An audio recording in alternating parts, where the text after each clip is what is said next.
كأنهم في ارتجال الصفة صرعى سبات، جيران لا يتآنسون وأحباء لا يتزاورون، بليت بينهم قرى التعارف وانقطعت منهم أسباب الإخاء۔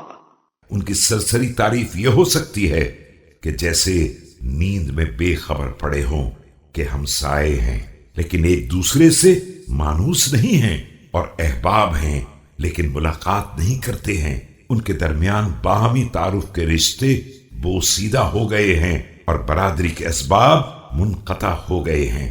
فكلهم وحيد وهم جميع، وبجانب الهجر وهم أخلاء، لا يتعارفون لليل صباحا ولا لنهار مساء، أي الجديدين ضعنوا فيه كان عليهم سرمدا۔ اور سب مجتمع ہونے کے باوجود اکیلے ہیں، اور دوست ہونے کے باوجود ایک دوسرے کو چھوڑے ہوئے ہیں، نہ کسی رات کی صبح سے آشنا ہیں اور نہ کسی صبح کی شام پہچانتے ہیں۔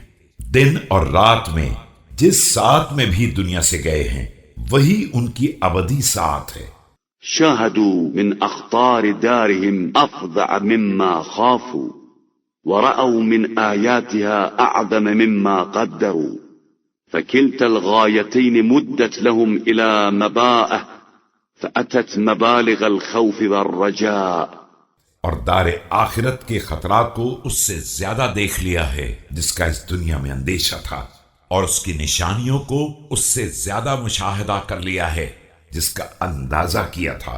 اب اچھے برے دونوں طرح کے انجام کو کھینچ کر آخری منزل تک پہنچا دیا گیا ہے، جہاں آخر درجے کا خوف بھی ہے اور ویسی ہی امید بھی ہے۔